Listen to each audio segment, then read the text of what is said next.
Good morning. My name is Chandrika, and I'll be presenting this case study about a patient known as Jane. So here's a little background information about Jane. Jane is a 14-year-old girl who was referred by her family doctor in order to receive counseling for weight management, as she has consistently been gaining 10 to 15 pounds each year for the last 6 years consistently. She recently went from being overweight to obese, so her parents got worried and seek counseling for her. They are having difficulties to manage her weight in the home setting. Her eating habits are described as relatively unhealthy, not very nutritious. It is stated that her family is not financially well off, as they run out of food allowance before the month ends.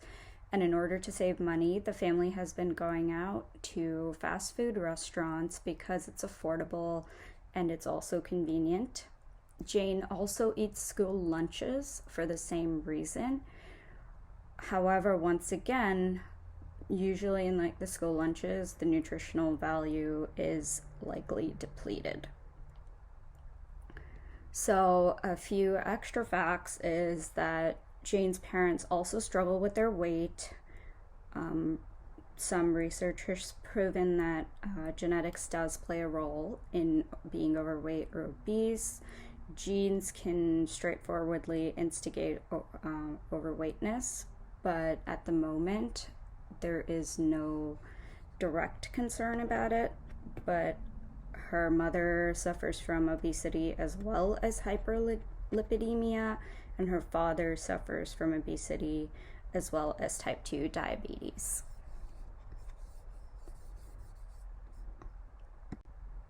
So why might a person be overweight or obese?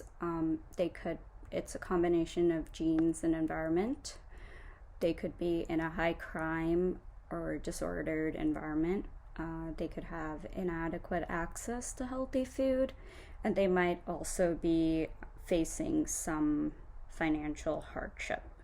So these are few reasons. However, in regards to Jane, it isn't very clear where she has grown up or is currently living.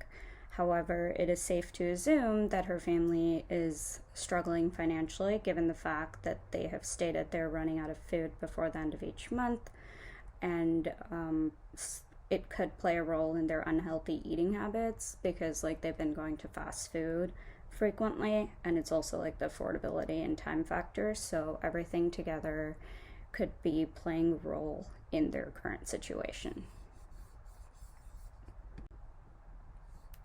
So the best therapy for prevention, because prevention is always better than cure, family therapy or group counseling is proven to be a very beneficial way of preventing childhood obesity, because the parents have quite a large influence and role in their kids' lives. So they have a lot to say about their day-to-day routine and what they eat and etc. So if they understand the importance of nutrition and they take the effort to implement it into their children's lives and routine, that's usually considered the best approach. And at the same time, you're also making the child understand why this is so important. So when we calculate her BMI, Jane's BMI, it's shown to be around 28. How you can calculate the BMI is by multiplying 703 times the weight in pounds and dividing it by her height in inches squared. So she's a height of 5 feet and 2 inches, 62 inches total, and her weight is 159.2. So when we plug that in, her BMI comes out to 28, which is considered overweight. Individuals are considered underweight when their BMI is at under 18.5, at a normal weight when their BMI is between 18.5 and 24.9. Overweight when their BMI is 25 to 29.9, and they're considered obese when their BMI is above 30. And Jane is at 28, so if she continues the same way, she might become obese. She's headed down that path. So this is a risk if she doesn't seek the treatment that she needs to seek. It comes with a lot of health risks. So because her parents have hyperlipidemia and type 2 diabetes, she would most likely be at risk for that and more genetically prone to it. It comes with a lot of health risks. So she has to be worried about those two in particular since it runs into her family. So the best way to avoid that is to naturally seek the treatment that she needs in order to be healthier and reach her optimal nutritional health. So this is a growth chart taken from the CDC website. According to the growth chart, for weight and stature, Jane is well above the 90th percentile in terms of weight and in the 10th percentile for terms of stature. The chart is shown right here. So if we look at her age is 14 and her weight her height is around 62 inches. So when we plot it, it shows that it comes out to the percentile stated, which is well above the 90th percentile. And then here's another growth chart, and she falls exactly at the 10th percentile for the stature, but for weight, she's between 90th and the 95th percentile. So this is a weight for age growth chart. So here it's listed the weight in pounds, the weight in kilograms, and then the age.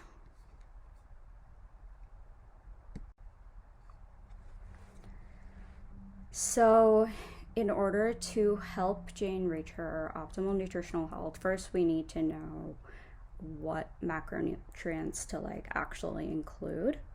So when we look at this chart, it's recommended 45 grams of protein per day. Fluids are around 1.6 liters. Fiber is 22 grams.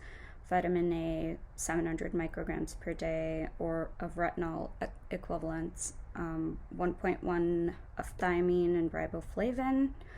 Niacin is 14 milligrams. Vitamin B6 is 1.2 milligrams. B12 is 2.4 micrograms. Folate, 400 micrograms per day. Vitamin C, 40 milligrams per day. Calcium, 1300 milligrams per day. Iodine, 150 micrograms per day. Iron, 15 milligrams. Magnesium, 360 milligrams. Potassium, 2600 milligrams per day. Sodium, 460 to 920 milligrams per day. And zinc, 7 milligrams per day.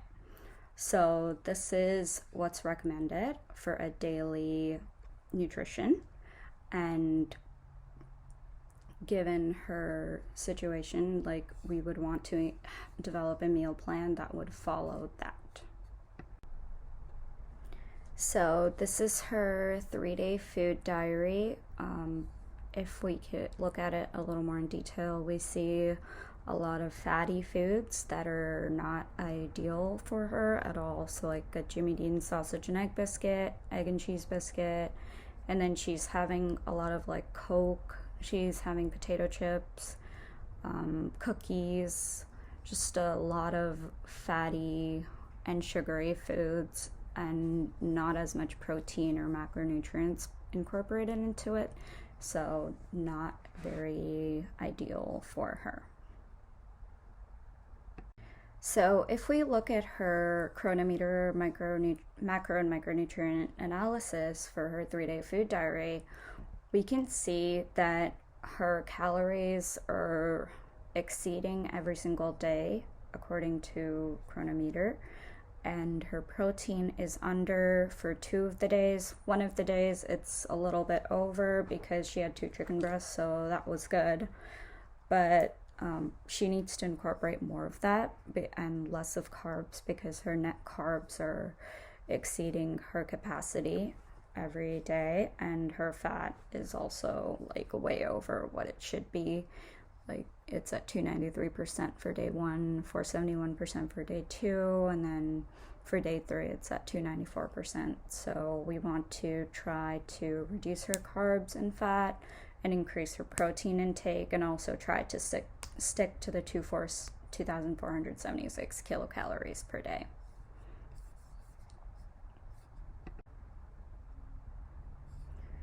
So I crafted a meal plan for her, and if you can see, I included a lot more vegetables, chicken breasts for snacks. Instead of her potato chips, I subbed it out for trail mix.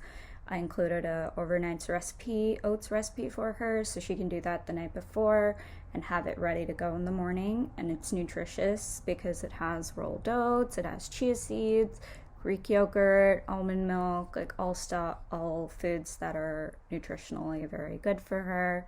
I also like orange juice, no added sugar, and then eggs for her protein. She can use some cheese for her healthy fats, but we incorporated a small amount just so she will like what she's eating, but at the same time, like, she will also be meeting her nutritional needs and help her to reach her optimal nutritional health. So this is day 2. Same thing, we included hummus and veggie wrap, like trying to incorporate more vegetables and fruits and eggs, cheese and crackers, fish for protein, and did the same thing in day 3. And when this food diary was analyzed in the Cronometer, she was meeting her calories, as well as she was not exceeding her carbs or fat, and she was also meeting her protein requirement for the day. So that was all good for her. So if she follows a meal plan like this, it can really help her. So because the family is struggling financially struggling a little bit, and they were running out of money for food by the end of the month, these are 2 programs that could potentially help them. A child and adult food care program. It served 4.2 million children and 138,000 adults. They reimburse meals served in aftercare school programs to children in shelters and adults living with disabilities.